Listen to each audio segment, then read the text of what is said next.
안녕하세요. 매일 새로운 사연을 전하는 읽어주는 사연 라디오입니다. 구독과 좋아요, 많은 공유 부탁드립니다. 오늘의 사연 시작하겠습니다.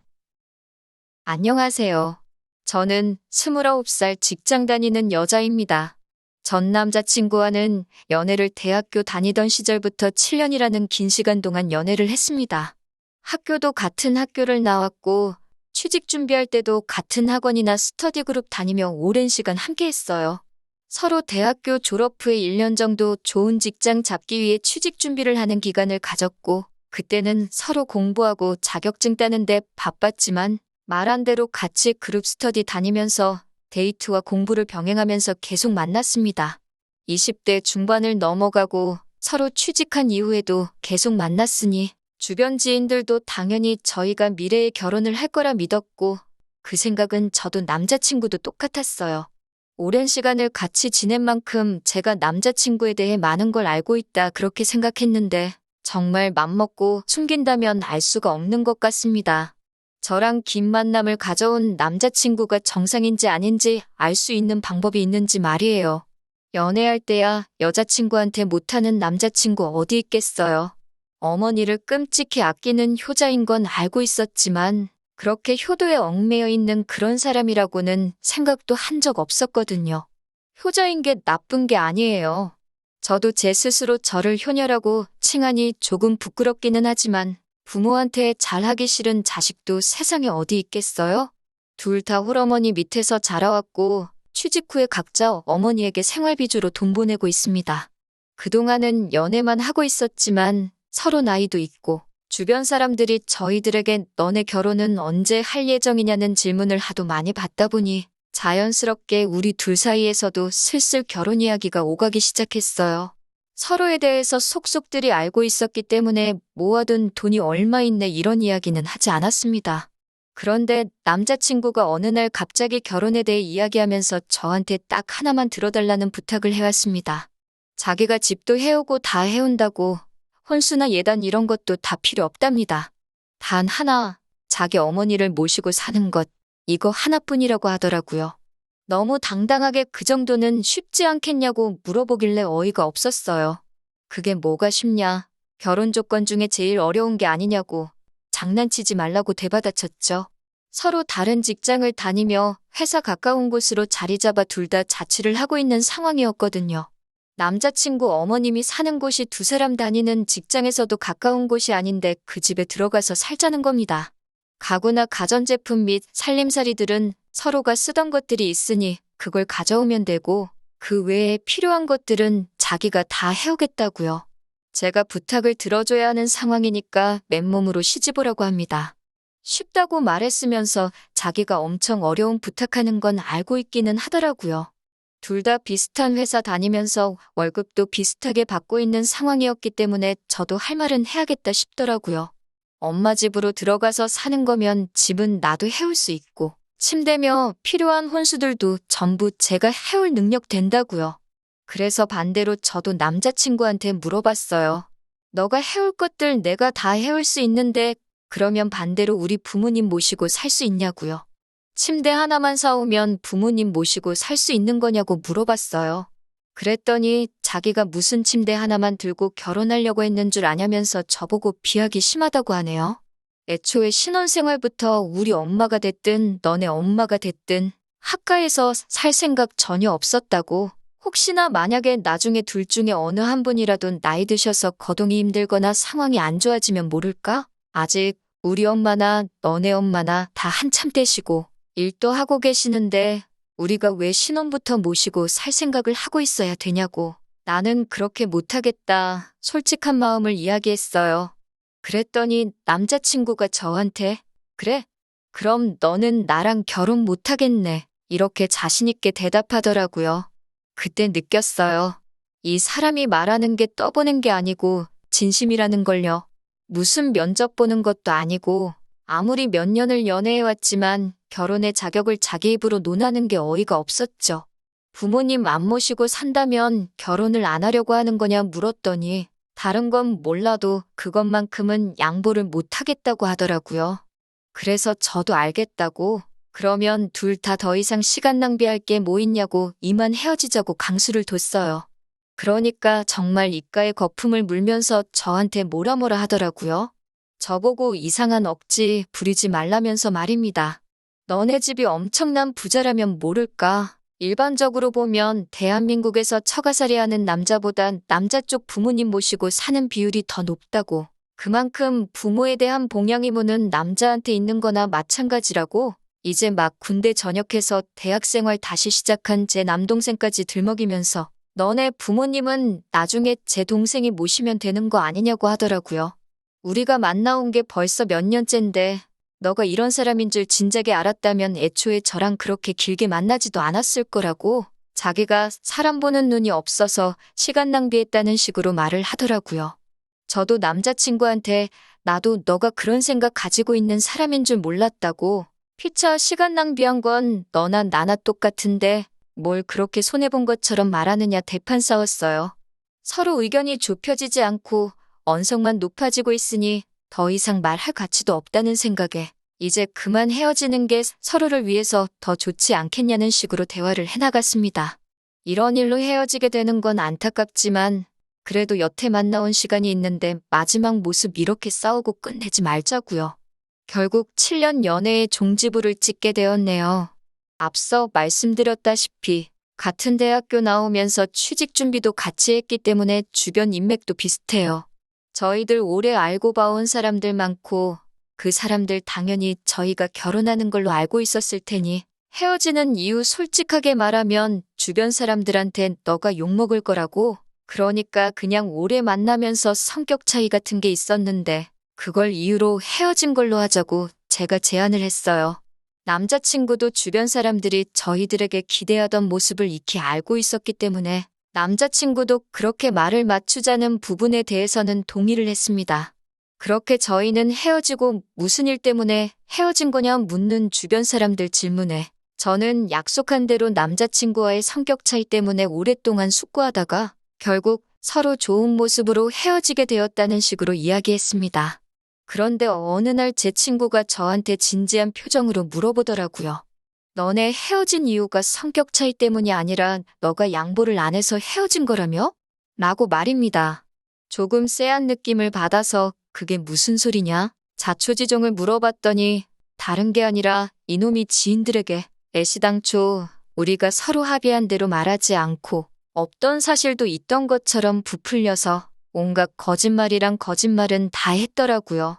아주 저를 저만 아는 이기적이고 못된 여자로 만들어놨어요.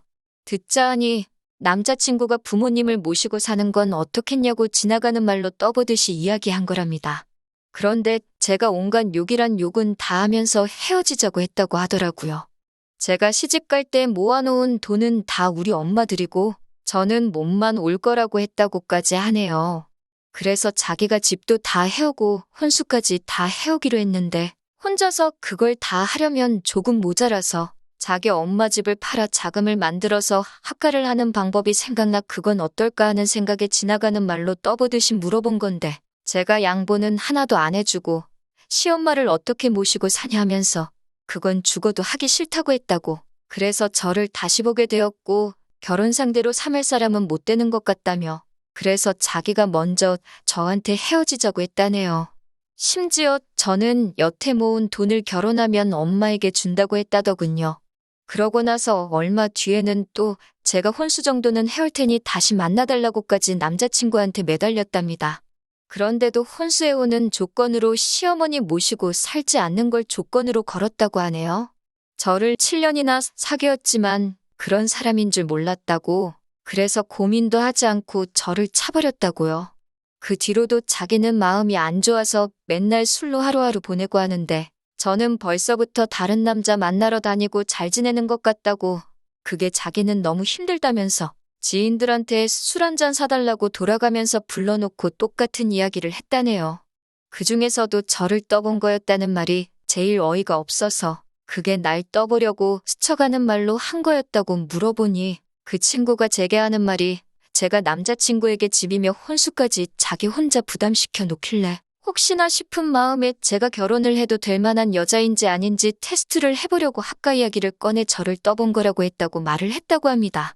그러니 사람들은 제가 남자친구랑 7년 연애하면서 남자친구가 모아놓은 돈 노리고 제 돈 한 푼도 안 쓰고 결혼까지 하려고 하는 날강도에다가 혼자 계신 시어머니 모시고 살 거면 결혼 안 한다고 땡깡 부리는 그런 생각 없는 나쁜 여자로 만들어 놓은 거죠. 주변 지인들에게 제 평판이 떨어질 대로 떨어진 상황에 제가 이걸 그냥 넘어갈 수는 없었습니다. 이 사람들이 제 인생의 얼마나 큰 부분인지는 모르겠지만 저만 천하의 나쁜 사람이 돼버릴 수는 없었어요. 그래서 참고 또 참다가 얼마 전에 나를 잡아서 남자친구한테 전화를 걸었습니다. 전화를 받자마자 너 사람들한테 왜 거짓말을 하고 다니냐고, 부모 모시고 살지 않으면 나랑 결혼은 못하겠네? 이딴 식으로 먼저 말한 건 너였고, 그래서 내가 헤어지자고 한 거고, 성격 차이로 헤어졌다 말하기로 해놓고 어떻게 주변 사람들한테 그렇게 말을 전하고 다닐 수가 있냐고 따졌습니다. 남자친구는 너가 양보 못한다고 한 거는 맞지 않냐고 적반하장으로 나오더라고요. 하도 남들에게 거짓말을 하고 다녀서 그걸 진짜라고 혼자 믿고 있는 거 아니냐고, 그리고 내가 언제 맨몸으로 시집 간다고 했냐고, 그것도 너가 너네 엄마 모시고 사는 조건이랍시고 먼저 말 꺼낸 거 아니냐고 따졌죠. 서로 시간 낭비하지 말자고 좋게 헤어지자고 해서 서로 동의해놓고 뒤로는 어떻게 내 호박씨를 까고 다닐 수 있느냐고 했죠. 그러니까 전화기 너머로 소리를 고래고래 지르면서 그게 어딜 봐서 좋게 헤어진 거냐 따지더군요. 너가 효심이라고는 눈꼽만치도 없는 사람이었다는 것만 해도 자기한테는 충격적이었다고, 만약에 진짜 우리가 결혼을 했어도 자기 엄마한테 엄청 못했을 거라며 땡깡을 부리더군요. 웃기는 소리 좀 하지 말라고. 그리고 그렇게 엄마 걱정하는 효자면 지금은 왜 따로 나와서 자취를 하고 있는 거냐고. 진작부터 엄마 집에서 살면서 효도하고 살았으면 모를까? 왜 꼭 결혼을 하고 나서야 엄마랑 같이 살려고 하는 거냐고 따졌습니다. 왜 꼭 효도를 결혼하고 나서부터 하려고 하는 거냐고. 진작부터 어머니 봉양하면서 살고 있었으면 모시고 살겠다고 말했을 때 너가 엄마를 끔찍하게 생각하는 걸 알고 생각이라도 해봤겠는데, 여태까지 대학생 시절부터 자취하면서 따로 살았으면서 왜 이제 와서 효자인 척 하느냐고 한마디 했죠.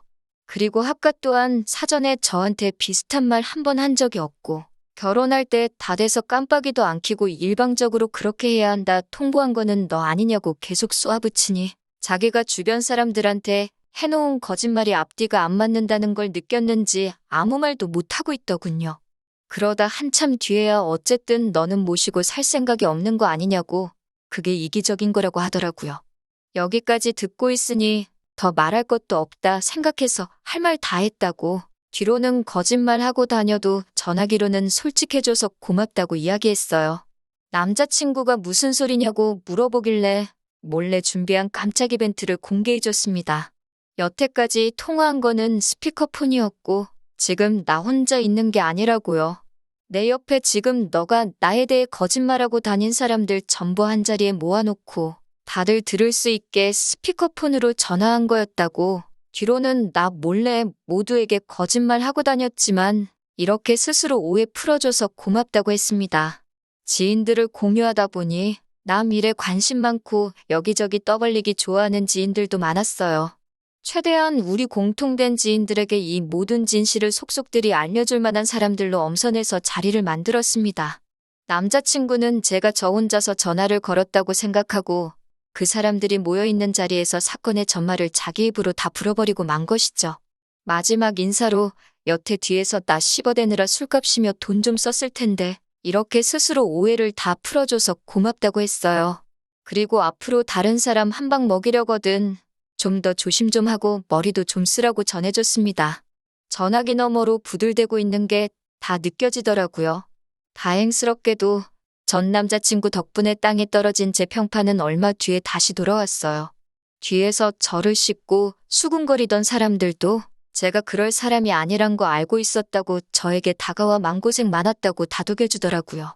무엇보다 놀랐던 건 남자친구가 이렇게 많은 사람들에게 제 뒷담화를 하고 다녔나 싶을 정도로 열 손가락으로 헤아릴 수도 없을 정도로 수많은 사람들이 이제야 오해를 풀었다며 저에게 연락을 해왔다는 거예요. 같이 취업 준비하면서 오랫동안 쌓아온 인맥이기 때문에 모임도 그만큼 잦았는데 남자친구는 그렇게 만천하에 자기의 본색을 들켜버린 이후로는 지인들 모임에도 코빼기도 비추지 않게 되었습니다. 네 편, 내 편 나눠서 싸우려고 하던 건 아닌데 그래도 이유도 모르고 한 방 먹었으면 더 크게 한 방 돌려주는 게 인지상정 아니겠어요? 7년을 만나온 남자친구와는 영영 이별하게 되었지만 남자친구는 저뿐만 아니라 그동안 같이 동고동락 해오면서 오랫동안 이어온 인연들까지 다 잃게 되었네요. 자식이 부모에게 효도하는 건 당연한 일입니다. 그런데 자기가 직접 해야 할 효도를 다른 사람에게 떠넘기는 건 진짜 효도가 아니라고 생각해요. 대신 해줄 사람을 찾을 시간에 엄마 주름진 손에 로션이라도 발라드리는 게 진짜 효도 아닐까요? 저도 이번 일을 계기로 다음에 만날 사람은 꼭 서로의 의견에 귀 기울여주고 대리효도 강요하지 않는 사람을 만나야겠다는 생각이 드네요. 긴 이야기 들어주셔서 감사합니다. 오늘의 사연은 여기까지입니다. 구독과 좋아요, 알람 설정해주시면 앞으로 더 좋은 사연으로 찾아오겠습니다. 감사합니다.